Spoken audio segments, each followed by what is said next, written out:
Good afternoon. My name is Nausicaa Marbe, and I'm very happy to introduce to you the director of the beautiful and moving film Toto and His Sisters, Alexandre Nanau, who is Romanian from origin, lived a very long time in Germany, returned to Romania, where he's filming at the present time.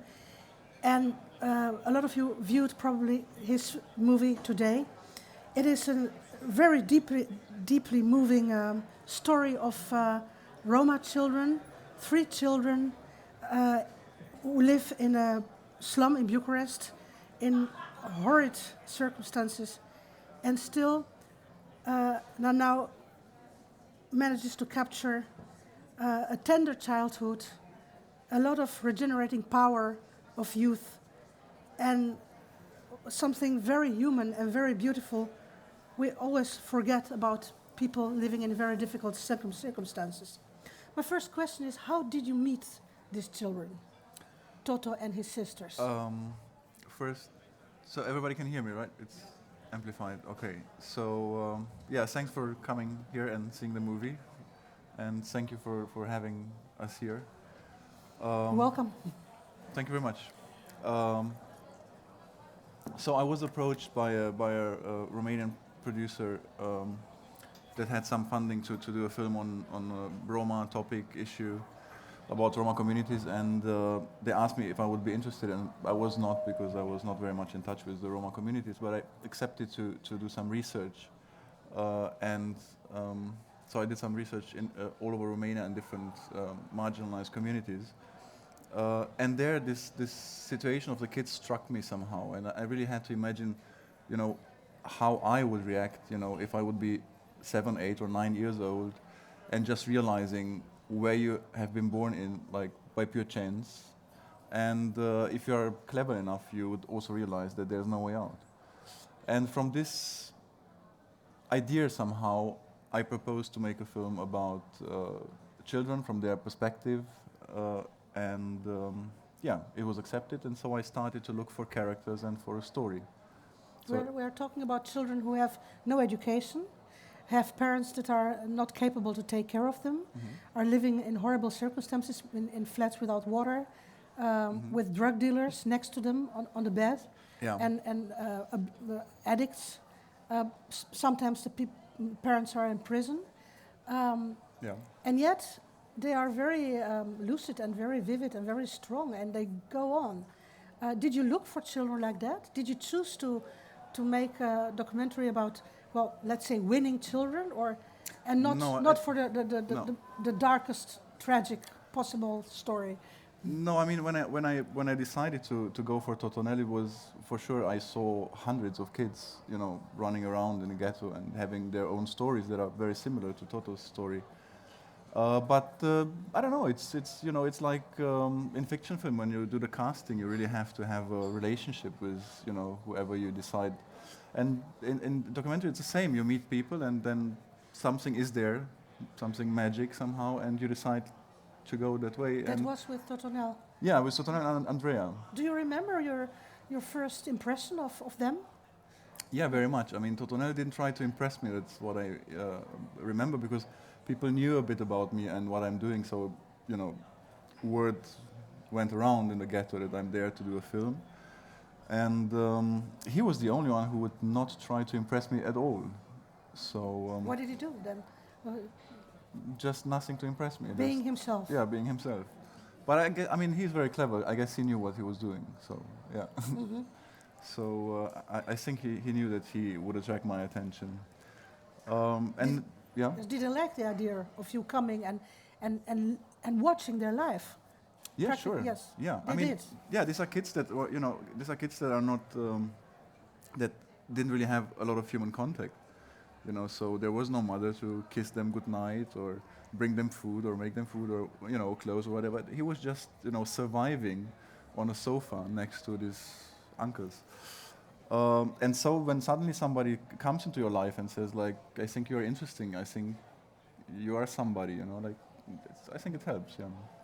Did you know that it would bring a responsibility with this filming children in need? Or did you feel that? Did you feel that? Yeah, I mean, documentary filmmaking always, brings a big responsibility with it because you expose the life of others, and they share it with you and they give you this trust that you will not, let's say, misuse what you capture. Yeah, but what was the question? It's not always that tragic. Because your presence there could have been a ticket to another life, the way out. No, or didn't not you really. See, you didn't see it like that? Because in my case, it was very, very good for me that there was this club which took over the whole story somehow and took care of them, and so I didn't had to implicate myself more than just having a good relationship with them, and being there as a filmmaker. Okay. So I will ask you about the club later because it's interesting, the relation between the Romanian government and the social problems they're having. I don't know nothing about the Romanian government. Well, it was private initiative. Yes, the club, everything completely. was private. Yeah, it's a unique initiative. Mm-hmm. It's made by a Roma who himself. Only Roma, or no, the guy okay. who founded the club, Valeriu Nicolae is his name, and he grew up in poor circumstances, but he was clever and could go and study abroad. And so I think he worked with Microsoft and other companies, and then he decided that he wants to go back to Romania and help his people. Yes. And so he started to get implicated into politics and made an NGO with which he founded this club. Okay. And the finance doesn't come from the government. There is no political implication. There is no political responsibility from the... One of the first backers of the club was the embassy of the Netherlands. Yes, I read about it. Yes. And they were really one of the main, supporters when it opened. And I guess in the meantime they attract other embassies, and they really work hard to get funds and provide whatever it needs to keep it going. Otherwise, the children would really not go to school, not be taken care of. No, they are forgotten children. Yes, yeah. They don't live in orphanages like we used to see during Ceausescu's time. Do that. No, they sort also of do termination stations, but it's something. I mean, if you mean what you know from the orphanages, I haven't seen them. No, and they are just left on the street. No. No, I mean, I haven't seen orphanages that are in such a bad shape. Yes. So what I've seen is working for me. It improved too. As you can see in the film, when they move to an orphanage, it's okay. It's really a family life there. So. Okay. So that the orphanage is not backed by private initiative. The orphanage is then again state, but the club is which is a very big improvement. Tremendous, yeah. Was it easy for your camera to protrude in this private life? Was there a private life of the children? A notion of private life? Something they showed or shared with others, with a few people? Because it seems so open. They live on the street. Yeah. They live in that small apartment where all the uncles come with their hair. As it can be with 20 junkies around you all the time. So. That's private. I don't know. So that's their privacy. What kind of appointments did you make as an author, as a director? What appointment with them? What did you tell them? Oh, nothing. That they have to live their life and don't bother? And yeah, right. I just explained them my concept of it, and I mean they were my partners somehow. We were doing that together. So and they really understood very fast that it's just about life goes on, and I will be there for 1 year or maybe longer. They understood it. So every day, or not every day because weekly or. It was. I think it was. Sometimes we went for 2 or 3 weeks every day, and then stopped for another month, and then went again. So and that over a period of 14 months. So you have a lot of footage. That's sure. Not, yeah.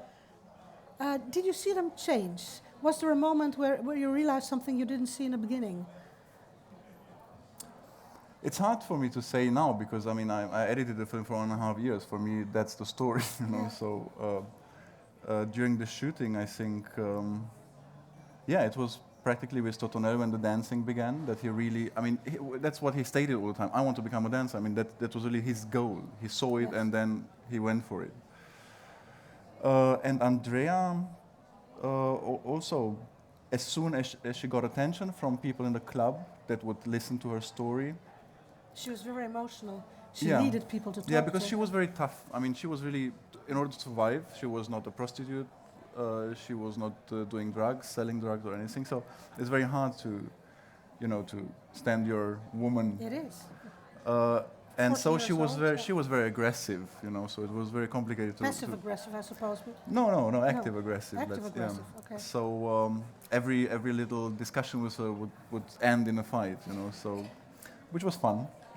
But you didn't show it in the movie.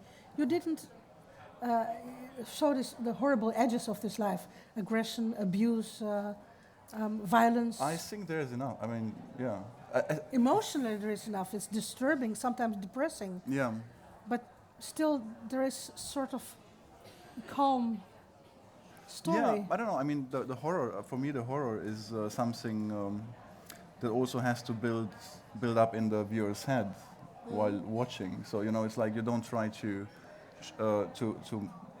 show horror by showing only horror, or you don't try to make the audience cry because your characters are crying. So I hope that the horror is there. The moment that she's talking to one of her teachers and she tells him she doesn't know what a word means, convince. Yes. Which seems impossible. Why? Because she's using the words. Because some... Yeah, sure, but that's how they learn. I mean, that's how they learn, they pick it up. So they never learn to learn. So she was 15 years old and she didn't 14 know... at the time. 14 and she didn't know what a word was. Seems so, yeah. Yes. This is tragic. Yeah, it's another, it's a world with a completely different value table somehow. Did you have yourself biases or prejudices about this world and about people living? Yes, I had in the beginning. I mean, I was afraid to go. In the beginning, I really parked my car very far away, And after my first visit, I said, no, it's me, it's not them. So, my car was allowed to go more near the ghetto.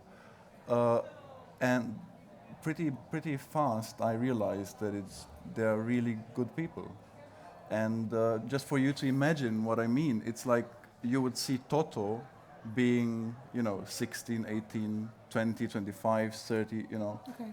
And he will, if Toto would have no escape, he would do the same things as the others do there. Okay. So you saw the kindness of Toto. They were all like a Toto yeah. there. So there was nobody really bad or doing, on purpose bad things. No, but maybe dangerous because there was a mob in Ferentar. Yeah.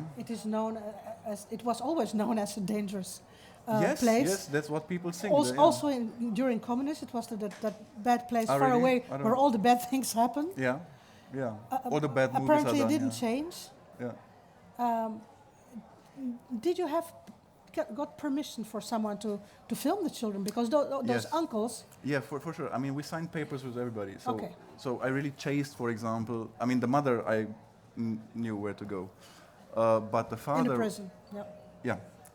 But the father was gone, so I just heard from different people, like, okay, where's Toto and His father, the famous Cheetah? So Cheetah was somewhere in England, and then he was somewhere in a prison in England. And so I just left word in the ghetto, so whenever he shows up, somebody should call me. And so one day at 3 o'clock in the morning, my phone rings, like, Cheetah is back. Okay. So I really went to meet Cheetah at night, have a beer, and talked things over. And then we met the next day and signed the papers. So, because he really wanted to think about it, and so everything is with the permission of the parents. Yeah. Did you have to pay them? No. No, you don't pay in documentary. Well, yeah, sometimes people ask for something. Yes, I mean, for sure. We also help them. Also, when we stop filming, we help them a lot. That's another relationship, of course. But it's another thing, if you pay up front, or if you start your relationship by, they know that they will get something like money out of it, then the relationship is ruined. Yes, absolutely. ground to do my work is ruined. So, yeah. These children still, they got very close to you, Yes. close to each other, with the exception of the older girl that's really drifting away from every normal life that you can imagine. And still, they still love their mother, or they did not. What Toto, in the end, he says he doesn't love the mother anymore. Yeah, but I mean, could you trust him on that, or is it just the way he tries to fix his world? He refused to go back to the mother when she was out, so he's still living in an orphanage. So it was a very firm decision he took, and for me there was nothing more to add to the film.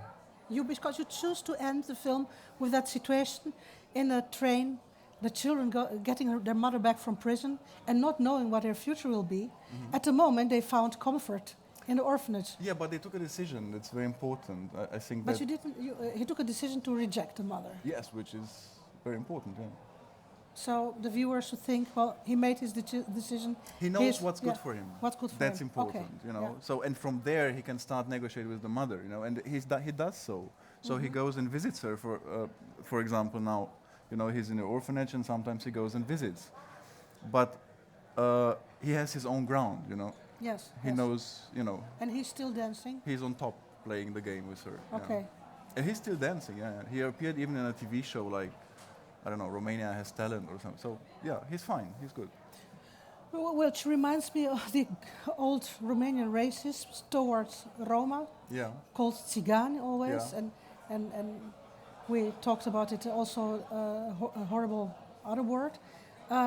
It wasn't an issue in your movie. You didn't choose to show the authorities, to show the teachers being racist, or the teachers who helped them were not because they were involved. But in a club there was nobody. No, there was no, absolutely not. Roma. No, yeah. In the orphanage also not. No. They really love the kids in the orphanage. I mean, these are women that really sacrifice their life for these other kids that are not theirs. Yes, you made a choice not to show it. Yes, it was a very. Tell me about it. Yeah, it was a very clear choice. It's not a political documentary in that way. No, and I wanted not to make a political film at all. And for me, it was important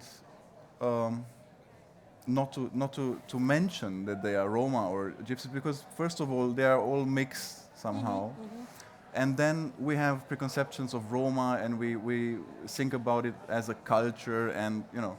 But these kids, and in particular this community there in the ghetto, they are not really Roma, because they are not talking anymore Romani. It's maybe the parents, like the mother is talking Romani. Okay. So they were not, you know, nothing was given onto them culturally from any Roma culture. So they are not really Roma. So they are no Romanian, no Roma. So they are really out of space somehow. They don't belong to anybody. Mm-hmm. And it was important to me to keep this very pure and not, you know, put stigmatas on them, and make even, you know, the viewers just identify with them as human beings, and not starting to get the whole machine running like, he's Roma, oh yeah, he's a bit black, yeah, he's quite black, yeah, but the mother is more black, you know, so I looking for racial stereotypes instead of the inner. So I try to avoid that. Yeah. How were the Romanian reactions? Because your film is awarded 3 times already. 9 times, yeah. 9 times, awesome, yeah. Sorry. The last one was last weekend. Mm-hmm. 9 international awards already. Yes. It's hitting the theaters all over the world? No. It's hitting the festivals. The festivals. Yes, okay. yes. I mean, which is very important. Yeah, the theaters would step. be nice, but it's, you know, it's still a good film, let's say, but it still needs, you know, a lot of work to get it into theaters, because somebody has to risk it and, you know, and find a place in between the blockbusters to show it. But yeah, we were lucky to get some prizes in the very beginning of when the film started in the festivals, and that attracted for sure a lot of attention, and made it possible that the film is selected really worldwide now. So. Do you think it will generate awareness about those forgotten children in Romania? Yes, I'm sure of that. I'm sure of that, and we had a very nice reaction during the premiere in Bucharest. One of the drivers of one of the producers was in the car, and my assistant went to him and said, like, come and see the film. And he was, no, I have to wait. And he said, yeah, but your boss is anyway seeing the film, so come in. And so he came in, and afterwards he stayed in contact with my assistant and told him, I really hate them, and I would, every time I would meet one, I would spit him in the face, But after this film, I won't do it anymore, and I think I was quite wrong. So, if you have such reactions, I hope that, it will grow and provoke the same reactions in other people. Yes, we hope they will go to the theater and they will see the movie. Yes, I hope so too. Yes. One more question. You probably had a totally different childhood. But was there somewhere in these lives, because they are lively, they are nice children. Yeah. They want to live, they want to play, they want to dance. They want to restore normality. Was there something that you could relate to your own childhood? Not things that you endured, but, feelings or things you remembered about the... I mean, for me, because I was returning to Romania after living for a long time in Germany, so for sure I related Bucharest with smells from my childhood, and so you film differently. I would film in Germany differently than in Romania, Yes. and so that helps a lot. But just to give you, it's a nice story because when I met Simonica, the mother, we were sharing stories like, where did you grow up? And so we realized that actually she's, 3 or 4 years older than me. Not even, I think 2 or 3 years. And so she grew up 200 meters away from my house. So that means that we must have met each other somehow, for sure. They were the gypsy family, we were the Romanians, Germans, whatever. So there was not a lot of intersection, but nevertheless in the streets you're playing a lot with everybody. So so we come from the same neighborhood. So yeah. Somehow you came back in those lives. Yes, somehow, yeah. And it's interesting, how things intersect in life. You meet somebody when you're, 5 at the street corner, and then, 30 years later you come back and make a film about the kids of this person. So it's... Without knowing them. Yeah, it's nice. Do you feel now, because the artistic relation is broken with Toto and His Sisters, do you feel now a certain friend responsibility? We are friends for sure, and for Christmas he comes over to our house and spends time with us and with You're living with your children and your wife also? Yes, in yes, Bucharest, I relocated now in Bucharest. Okay. The whole family. While, yeah. Yes. Do you want to make a sequel? No, not No. at all. I would, no. Your story is I would already... never destroy such a film. Okay. With, maybe one could think about something in 20 years' Yes, time, and something maybe else. again with Andrea perhaps making it. When there is enough distance. Yes, and Yes. maybe Andrea can make a film of her own, Because she was the intimate camera. You gave her the camera. Yes, That I is- trained them. I did some workshops in the school, so I really wanted to train them to be, to know how to use a camera and to know what storytelling is about. So in this workshop we would watch films short films by Abbas Kiarostami and would reenact them. I would give them homework like to come back with stories, written stories. And so I tried to make them more sensible for what storytelling is and what a camera can be more than just a toy. And That's yeah. You planted a beautiful seed there. Yes, I never expected this huge talent with Andrea, so it was really a surprise also for me. So you can imagine when now and then she came and said like, here is my, my chip. Yes. I recorded something, take a look, and then you And you go were to flabbergasted. and and then you see the footage, yeah. Okay. Thank you very much for this you. insight and being there. Here. Thank you very much. And I would like to invite the public to ask questions. I'm sure there are a lot of questions. Anyhow, at least some questions. Could you step up to the mic? There is a You mic. have to There go is a mic. You have to step Sorry, up to it. yeah. Otherwise, we won't hear it. Sorry, I missed the beginning of the conversation. It's a documentary. It's not a film. 100%, nothing is in scene. Okay. Yeah. 100%. Yeah. Thank you. You're welcome. Yep. Please speak into the mic. Yeah, we'll try. How do you keep your distance when you're, for instance, in that room and all those addicts are there around the children and you see everything happening? How do you just stay there and film and not get involved in a way? Yeah, I think it's a lot about accepting when you do documentaries that you film worlds that are different than your world, and I think it needs an attitude of acceptance, just like that's how it is, and if they feel that you accept their world as it is, and it would not come in and try to be as smart as saying like, I think you should not take drugs next to the kid, or and so this helps a lot, to keep distance, just to remind yourself all the time that you're just there to record something. Doesn't this don't you take this home, for instance? Like you, Yeah, you do. I mean, the most complicated moments in my shooting day are the moment in the evening when I go home, and in the morning when I have to leave. So yeah. Okay. But in between it's fine, because I'm completely in that world or in my world. So yeah.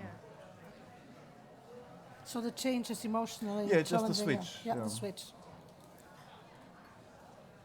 Yeah. So, first of all, I would like to congratulate you for this movie because I liked it very much. It's a really wonderful movie, and you did it with lots of respect for the people. And I hope that the movie will be shown to many other people, and that will be successful. In main perception, it was a story about it's a universal story about childhood and about chances to meet somebody, and to give a little bit a chance to to survive or to go out of your own world. And we have seen a lot of movies also about children's orphanages in Romania. Yeah. And I am so happy to see that the children now, they want to go there to save their lives. And so that it's a big No, it changed a lot. difference. It changed a lot. I mean, they might exist somewhere in the country, like these old orphanages that you all have seen in films. Yeah. But I didn't see them. And I liked it very much, and thank you Nausicaa too. Welcome. And I would like to show the movie to other people, and maybe you can we can discuss that later on. So sure, yeah. Thank you very much. So you're a lot cinema of distributor success. and want to distribute the film. I am not. I am from the Salon de Arte, Carmen Silva, and we're promoting the Romanian culture in the Netherlands. Great. So that's wonderful. Yeah. Yeah. Anyway, thank We'll you meet very after. much. Yeah. Thank you.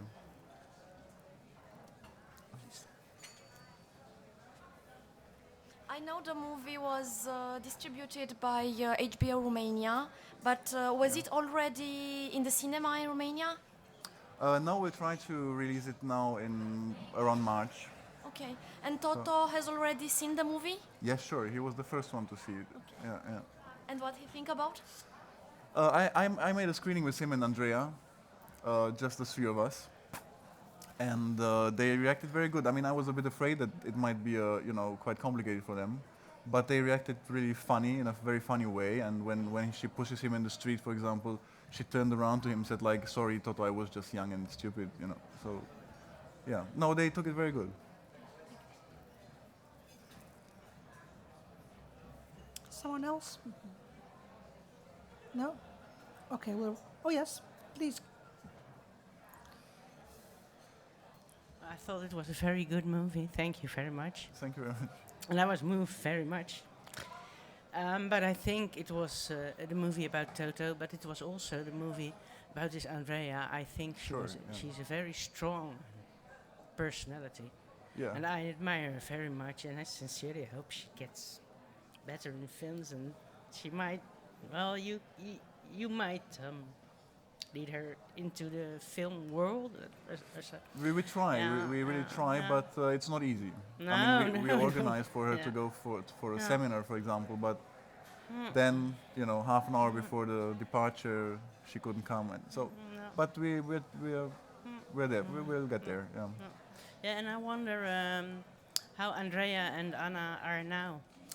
Andrea is living now with a boyfriend, and she's okay. She does jobs now and then. And Anna is in prison because when the mother came out, they were together and she stole a phone, an iPhone. And because of her probation, she got, everything from the drug thing. So she's there, but I think it's good for her because it's a protected environment, and we took care that she really gets the best HIV treatment. So that's what I wanted to ask. Yes. She's taken care of for it. Yes, we have a very good in Bucharest. There's a very good hospital for this kind of illnesses, and a very good professor that is world renowned. Okay. And we collaborated with him, and he gave her a really good treatment that she gets in prison. And the mother didn't go back on drugs, or? I can't really tell. I don't know. She says no, but I cannot. If she cannot prove it, I cannot prove it. So. Surely hope so. There has to be something that stays a mystery. Yeah. Thanks. Okay. Well, we'll wrap it up. Thank you very much again. Thank you for viewing and asking. Thank you for being here. Thank you very much. And all the best. Thank you.